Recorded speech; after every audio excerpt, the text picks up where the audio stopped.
ഇത് നമ്മുടെ നാട്ടിൽ ഞൊട്ടാഞ്ഞൊടിയൻ എന്ന് പറയും.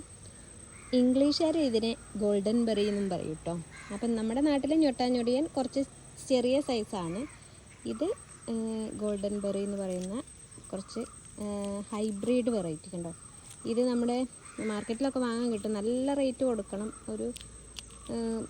ഒരു പാക്കറ്റിന് 1000 അങ്ങനെയൊക്കെയാണ് റേറ്റ് വരിക എന്നൊക്കെ പറഞ്ഞിട്ടുണ്ട്. 1000 സംതിങ് ഒക്കെ. അപ്പം ഇത് കണ്ടോ, നിറയെ കാ പിടിച്ചിരിക്കുന്നത് കണ്ടോ.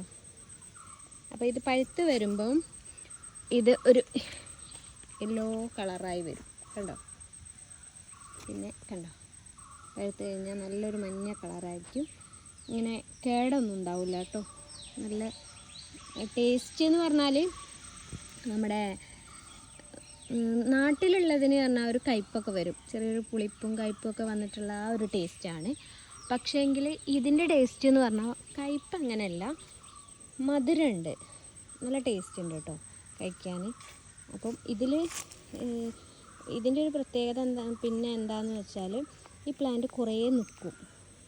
നാട്ടിലുള്ളത് പെട്ടെന്ന് തന്നെ കായ ഉണ്ടായിട്ട് പെട്ടെന്ന് തന്നെ പോകും. പക്ഷേങ്കിൽ ഇത് കുറേ കാലം നിൽക്കും. അതതിൻ്റെ വേറൊരു പ്രത്യേകത. ഇതിപ്പോൾ ഒരുപാട് കായ ഇതൊന്ന് പറിച്ചിട്ടോ കണ്ടോ. ഇതിൻ്റെയൊക്കെ സൈസ് നല്ല വലുപ്പം, ഒരു മുന്തിരിയുടെ സൈസൊക്കെ ഉണ്ട്. അപ്പോൾ നല്ല ടേസ്റ്റാണ് കേട്ടോ. അപ്പോൾ ഞാനിതൊന്ന് കഴിക്കട്ടെ കേട്ടോ. ഇതിൻ്റെ ഉള്ളുഭാഗം കണ്ടോ, സീഡൊക്കെ ഉണ്ട് കാണുന്നത്. നല്ല ടേസ്റ്റ് ഉണ്ട്.